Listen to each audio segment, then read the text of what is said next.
Hello, welcome to Famous in America. Today, December 26, 2022, let's bring more personalities that left us in the last few days. Really, December is being very cruel with our celebrities. But before we continue, if you're new here and have already enjoyed the content, subscribe to our channel, leave your like and help us bring this content to more fans of our celebrities. Let's go then. Died this Saturday, December 24, 2022, aged 83, former golfer Kathy Whitworth. Kathy Whitworth died suddenly on Saturday night while celebrating Christmas Eve with friends. With 88 titles in LPGA, Professional Golfers Association, tournaments, the American is the biggest winner in the history of golf, surpassing Tiger Woods and Sam Snead, both with 82 achievements. This is really amazing.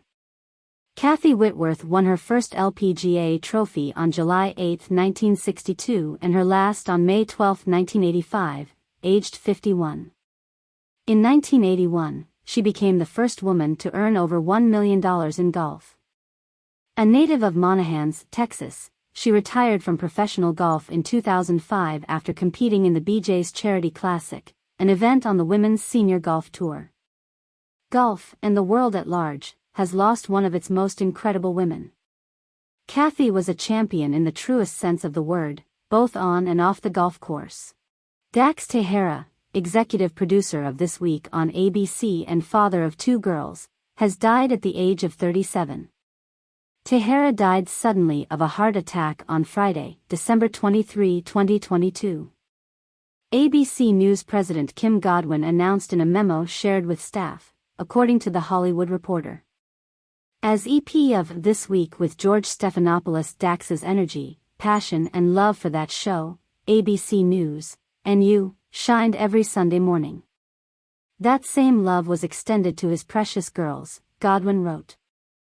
Our thoughts are with his wife, Veronica, the couple's two young daughters, and the entire Tahera family. Tahera's position at the program started just before the COVID-19 pandemic in 2020. 3 years after he joined ABC News in 2017 as a senior producer, per The Hollywood Reporter. Before that, he worked as executive producer for Jorge Ramos' program on Fusion and as a producer at MSNBC. Tahera is survived by his wife, Veronica, and two young daughters, 5-month-old Ella and 2-year-old Sophia.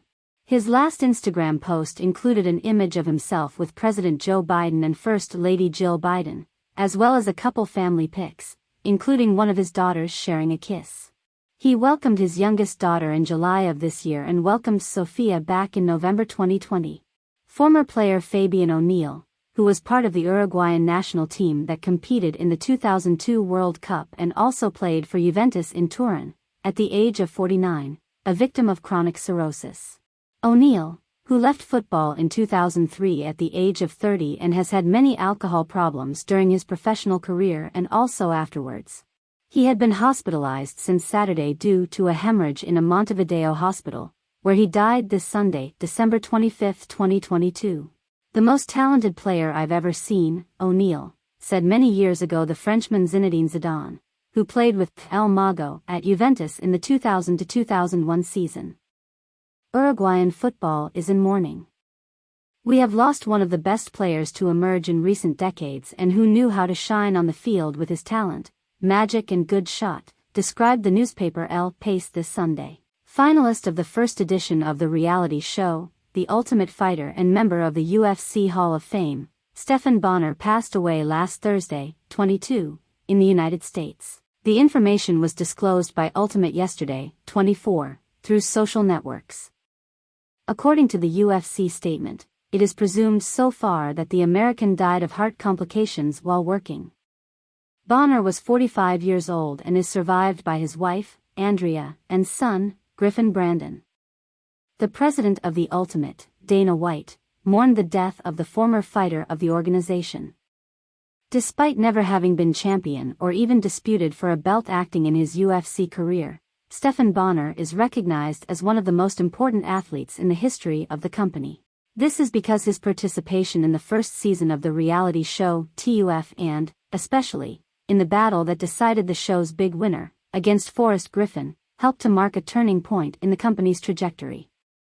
At a time of difficulty, including financial difficulties, the UFC found in TUF a new product that made it revitalize and popularize the company's brand, which in the future would make a significant leap forward as a sports league.